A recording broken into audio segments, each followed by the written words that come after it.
During my time of employment with the Democratic Party in 2016 and 2017, my supervisor was harassing me for a span of 5 months. After trying to manage the situation myself, I reported my supervisor for his inappropriate behavior to his supervisor, Alderman Marty Quinn, in February 2017. As a top lieutenant in the Democratic Party's organization, I looked up to Alderman Quinn as my mentor since I began working with the organization on and off in 2012. I managed the unwanted attention for 5 months. I asked him to stop 7 times. It never stopped. I feared not responding to my supervisor because I didn't want him to tell the Speaker or Alderman Quinn that I was not cooperating with my work. My first instinct was not to complain about him. It was my last option. After living in fear for so many months and experiencing crippling anxiety with every text and phone call I received, I knew I had to tell Marty that I was being harassed. I didn't want to tell him about the harassment because I knew it would hurt him to know who was doing it to me, but I was suffering alone.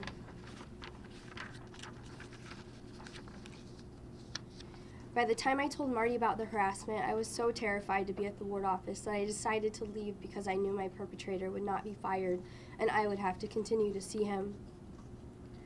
Since I took my role with the organization very seriously, I felt it was only fair to the Speaker and to myself that he knew the truth about the experience during the 2016 general election. I wrote a letter to the Speaker in November 2017 explaining why I left in hopes that he would do the right thing. The Speaker did not personally respond to the letter, but his attorney and former ethics officer of the House of Representatives, Heather Wyer-Vaught, called to set up a meeting to discuss the situation.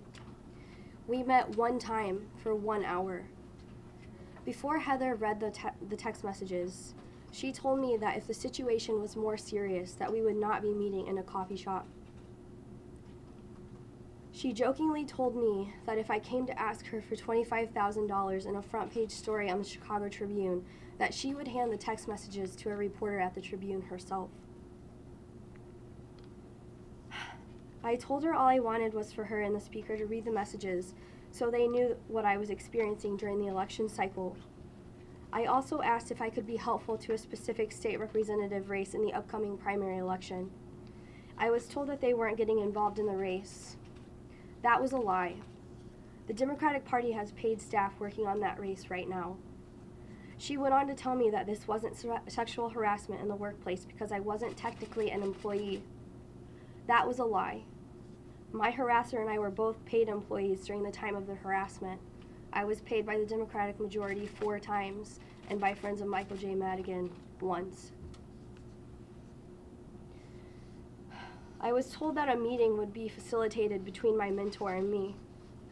2 months went by without any follow-up from the attorney, even though I asked her to connect with me twice. At that point, I decided to reach out to Alderman Quinn myself. I received no response from him. Instead, I finally got the follow-up phone call I had been waiting for from the attorney. I do not want my job with the Democratic Party back. Accepting that they weren't going to protect me and that I was going to lose everything I worked for because a man could not control himself was devastating. I never wanted to do this, but I know that my silence only protects the perpetrator in the organization, which will allow the situation to happen to someone else. Now I want to address Heather personally.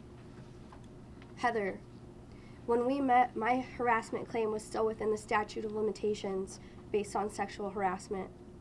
I naively trusted you to follow up with me in a timely manner. Since you didn't, the harassment claim was pushed outside of the statute. Everything I told you in our meeting was the truth. I still don't want to hurt anybody, but I told you what I needed for closure. I told you I wanted the Speaker to read the text messages. I told you that I wanted to be helpful in the 5th District State Representative race. And I told you I wanted to see Alderman Quinn to tell him how much this has hurt me. I know at least 2 of those things never happened. When I told you I would not speak out publicly, I sincerely meant that. However, you took advantage of my loyalty and my trust. I should not have had to beg you to follow up with me after our meeting. If you had made a genuine effort to follow up with me, I wouldn't be standing here today. And now I want to address Alderman Quinn. Marty, I wanted to tell you this privately in a meeting that Heather told me she would facilitate between us, but now I have to do it here. Telling you about Kevin was the hardest thing I've ever done in my life. I know you didn't choose for this to happen, but you made the choice to protect Kevin instead of me. You've known about this for a year. You allowed people in the organization to believe that I betrayed you by quitting, even though I told you I was scared to be at the office. My loyalty and admiration for you was unmatched. I prided myself on being mentored under your wing since I was 23 years old. When I told you about your brother, I needed you to protect me. I didn't feel safe. I knew telling you would risk everything I had worked for my entire career, and I was right. The devastation I have felt over this is a feeling I didn't know existed. I hope you will never know this type of heartbreak and disappointment in the person you look up to most in the world. Thank you.